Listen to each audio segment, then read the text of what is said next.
Hello, I'm Dave, and welcome back to Show Me Your Winner. And Ashley Waite, Soccer Ash, is back, ready to give us plays through the weekend, multiple plays in multiple different competitions. I'm just going to give her the floor and let her run with it. Ashley, what do we got for the weekend? All right, we're going to get straight to it for you guys. We are going to start off here with one of the competitions that a lot of you are probably tuning in for, right? So we're going to start off with a play in the Euros here. And the first two are going to be the Euros, and these are going to be super simple, as straightforward as it gets, but I absolutely love these plays. The first one we're going to take is going to be in the matchup of Switzerland versus Italy. And we're going to take this player, Dan Ndoye. He plays for Switzerland. Fantastic, just in general, but has been extremely impressive in the Euros up to this point. We are going to take Dan Ndoye simply to have over 1.5 shots, right? So 2+ shots over 1.5, however your book lists it. Neither of these things, the beauty of it, neither of these shots has to be on target. Those are kind of hit and miss with me. It sounds a lot easier to hit a shot on target with a player than it actually is. It's pretty tough. So the beauty of it is we just need him to take 2 shots. It doesn't matter if he shoots it up in an airplane, if he shoots it into the stands. We do not care. Shoots the ball twice, we cash our ticket. At -120, I was almost floored. I was definitely surprised to see these odds. So in the lead up to this match versus Italy, so versus Germany, he actually scored. He only took 2 shots, but he did actually score. So that kind of, what's the word? He didn't really have the need to shoot as much after that, because then Switzerland kind of went into defense mode, right? Because Germany is all out attack. So, but nonetheless, he did get the 2 shots. When they played Scotland, he had 4 shots. When they played Hungary, he had 3 shots. So the guy likes to shoot. Here it's the round of 16. So, right, you win or you go home. You don't get to play multiple teams anymore. So yeah, the guy's going to shoot. These guys look for the round of 16 to be a little bit more exciting, I think, than the group stages, because you get to play this team. If you don't do so well, you get to play another team. That's just not the case anymore. This is one and done, right? So yep, taking him to have 2 shots at -120 and playing a unit on that. Absolutely love that play. Locked that right when the lines came out. The next one is going to be similar. It's also in the Euros, and we're going to go to the matchup. You know what? I wrote this wrong. We're going to go to the matchup of Germany versus Denmark. That's who they're playing. And we're going to take Toni Kroos, and just to have over 98.5 passes. I was very surprised to see this line too, because this guy in league play, he averages over 100 passes. He pretty much controls the flow of how Germany play, right? So he's hit this. He's gone over the century mark in all 3 of their group stage matches, and I actually played. I'm playing a full unit on this. I may throw another unit on this one. I know I'm going to throw another half unit, but I locked it in when the lines first came out at 1 unit. This guy is going to control their offense. He's going to pass the ball. I would be very, very surprised if he does not eclipse the 98.5 mark here. So just as examples for the 3 matches in the Euros leading up to this one, versus Switzerland, he had 107. Versus Hungary, he had 131. And versus Scotland was the least that he had, but he still got where we would need him to get in this match. He still had 102, right? So I'm probably, what I'll do is play a unit and a half on the over 98.5 passes. And that's at -120 also. So really good odds for the consistency that you're getting with this guy. And I'll play half a unit. I'll take the next step up, which is usually 4 or 5 passes more than that, and throw a half unit at some plus money. Because this guy, like I said, just look for him to be the talisman, right? Everything, the way that high-powered, that high-octane offense runs, it runs through him. Just a fantastic player, super consistent, which is what you're looking for in the betting world, right? You look for players that are giving you these numbers consistently. So you may not hit them every time, but you stick with it, betting them, and they're going to make you some money because they'll hit way more times than they miss. And that's exactly what you get with this guy. So Toni Kroos over 98.5 passes. That's it. We don't care who wins. We don't care who loses. We don't care what the total is. Don't care about any of that. Let's take the cap or hat off for a second. This is actually the most interesting game to me. Doesn't it feel? It feels like this could be the upset game of the tournament. To me, it's Germany at home. It's a good Denmark side. It's actually a lesser quality Germany team. When we say that, we're talking about one of the top 5 teams in the world every year. But it doesn't feel. We're talking about Brazil before. I think Germany is also another side that isn't too their usual quality. What do you think about Denmark potentially upsetting Germany? I think you're spot on with the fact of Denmark being a quality side. There's no doubt about that. They're fantastic defensively. That's why I kind of dug a little bit deeper into this one, looking for something other than necessarily like sides. Nothing grabbed me at first. Totals. With Denmark's defense, I could see this being an under. Usually, like you said, with Germany's quality, which typically, let's face it, is on the offensive side of the ball, right? Mm-hmm.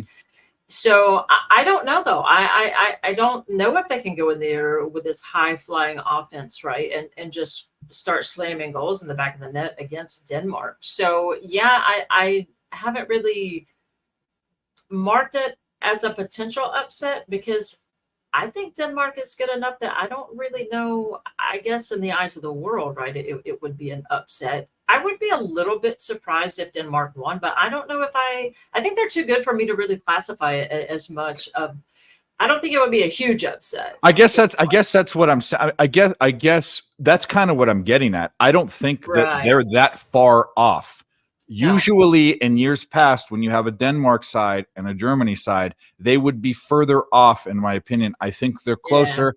Yeah. And why it'd be a big upset is it's a home team. That's yeah. No, it would be an epic upset, right? In that regard, because we have the Euros taking place all over these beautiful cities in Germany, and the fans are just going nuts and into it.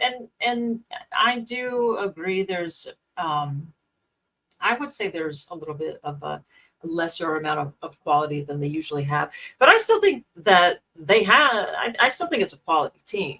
I think that Nicholas Fulkrug has been a surprise if they would play him a little bit more. I think Germany would actually be a little bit more potent if they would put him in the place of Kai Havertz, just because of his physicality. So I kind of wouldn't be surprised if they did that versus Denmark, just the way that Denmark, they have these big, strong men, right, that are going to try to bully you and try to keep you from scoring as more of a focal point than them trying to score themselves. Not that they're not going to try to score, but they're definitely going to try to physically be a physical force with Germany. So, yeah, I think that I can see Germany having problems breaking down their defense for sure.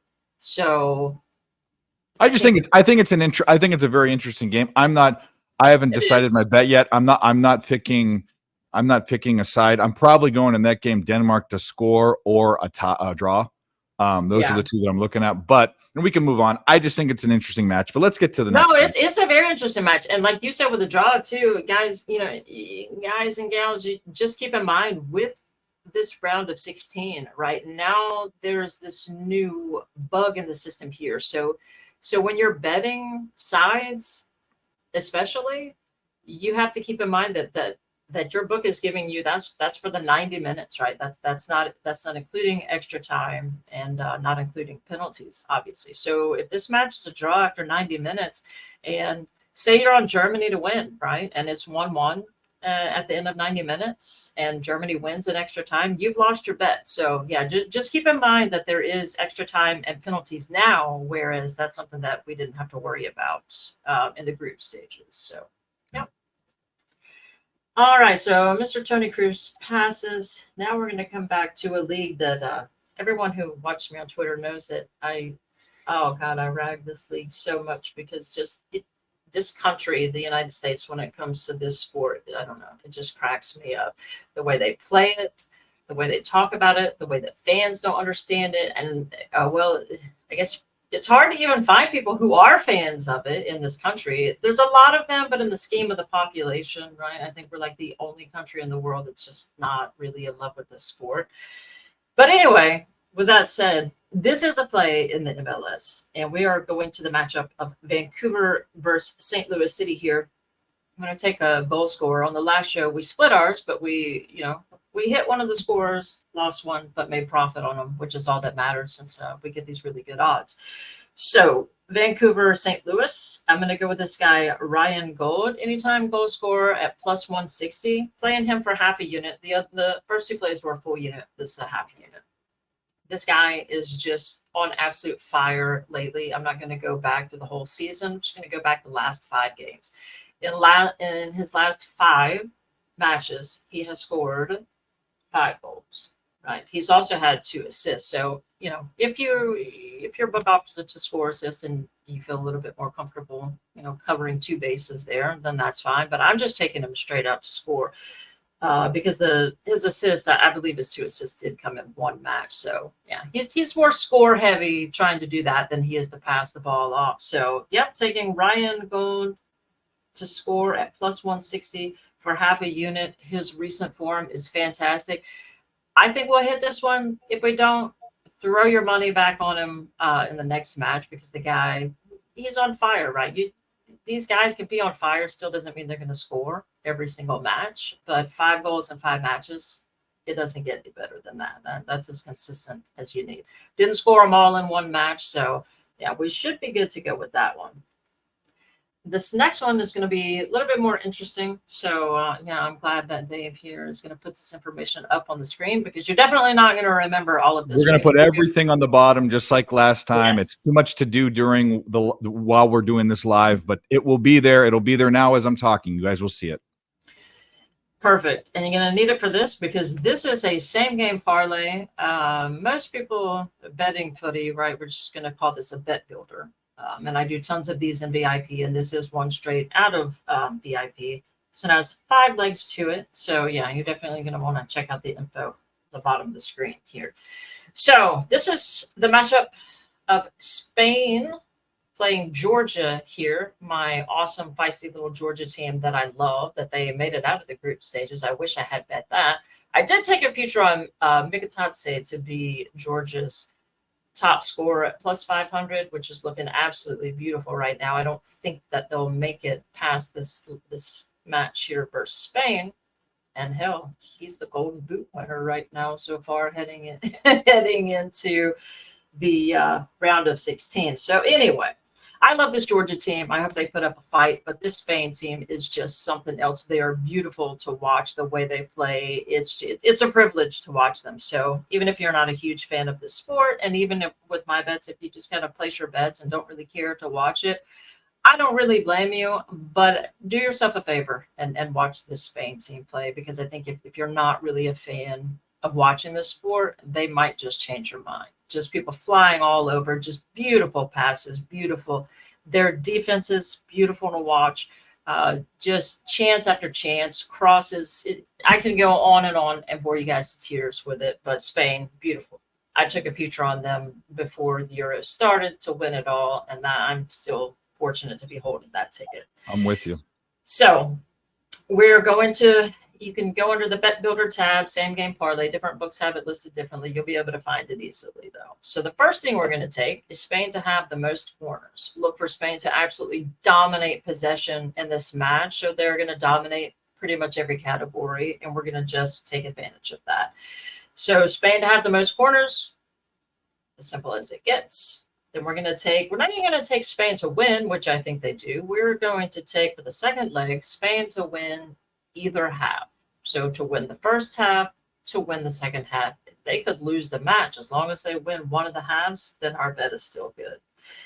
Then this kind of alludes to what I was mentioning to y'all before about there being extra time and penalties now. So we are going to take as our third piece here, Spain to qualify. That just means that Spain is going to advance from this match, basically, right? So if this match happens by some crazy chance, I mean, this is a good, feisty little Georgia team. If it's a draw at the end of 90 minutes, then it doesn't matter. As long as Spain goes on, whether it's an extra time, penalties, we don't care. As long as they advance from this match, then we're good. And then we have 2 pieces left, our fourth leg is going to be Spain's team total over 3.5 corners. I think they'll eclipse this by a pretty decent amount, but we're putting 5 legs together. So I'm trying to take as much volatility out of it as possible, because all I care about at the end of the day is winning these bets. I love Spain. I love watching Spain, but all I care about with this particular bet builder is winning it. That's all I care about.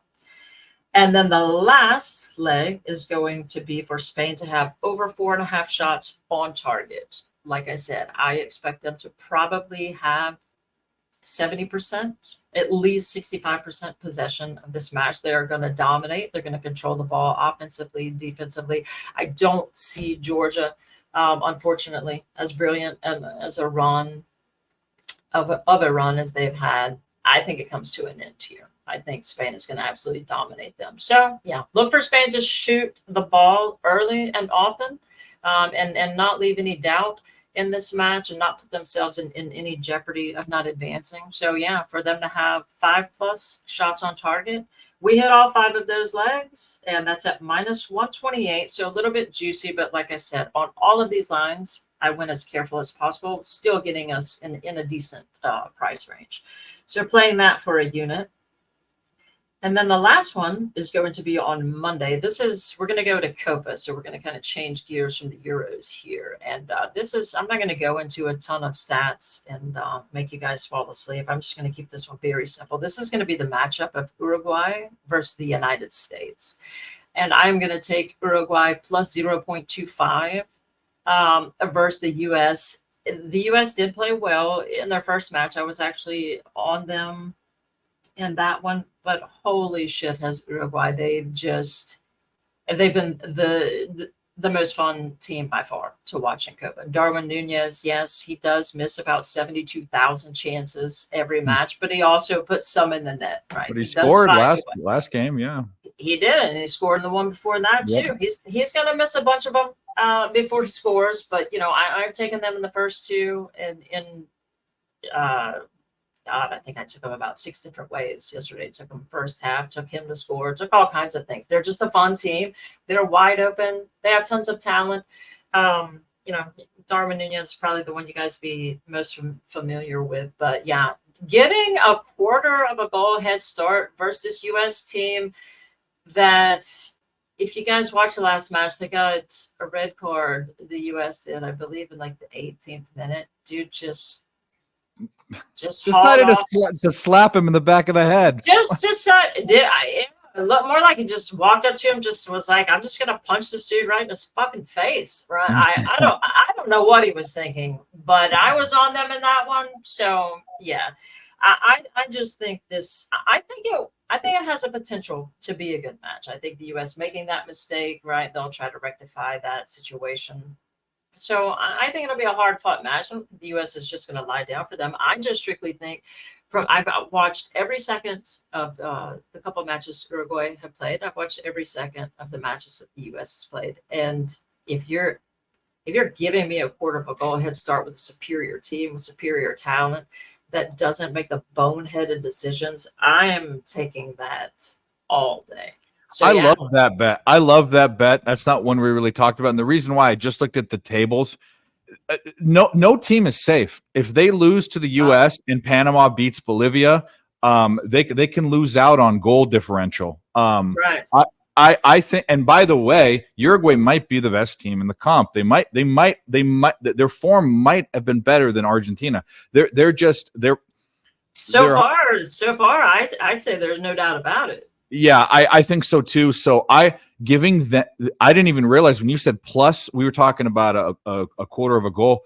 Plus, they're getting the United States is laying the wood. No, thank you. I'm going to say right now, after we get off, I'm betting that right away. Yeah, and this is the thing. I don't mind telling you guys, because I'm as transparent as it gets, right? I'll tell you when I make a dumbass, boneheaded bet. I really, really pride myself in beating closing lines. I usually bet lines when they first come out. I am up at 1 a.m., no joke, probably 5 or 6 days a week. just constantly trying to beat lines. I took this line when it first came out, and I thought I was getting a gift then. I took it so quick because I thought, it's going to shift the other way. I took Uruguay, draw no bets.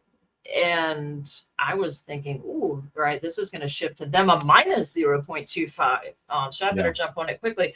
I read that completely wrong. I got my ass beaten by the line shift there, but yeah, this has shifted all. So some heavy money has come in from someone who must be hitting the crack pipe or something. I don't know, but it's heavily coming in on the United States versus Uruguay. So, maybe next time you guys see me, I'll be eating my words here. But yeah, give me Uruguay with a quarter goal head start any day. I was thrilled to jump on the draw no bet. So now I'm even getting a little bit more. If it ends in a draw here, I get half my bet. I still win half my bet. So yeah, I'm going to take that and run with it and be thrilled to have it. Well, that's a good way to end. I love that bet. It's fantastic. We'll talk about it more after the video. But guys, thanks so much for watching. I will have all the information. You have already seen the information that we talked about down below. I will also have all of Ashley's information in the description so you can find her. Thanks for watching, guys. She'll be back soon, and we'll have another episode of Show Me Your Winner shortly. So best of luck this weekend, guys. Take care.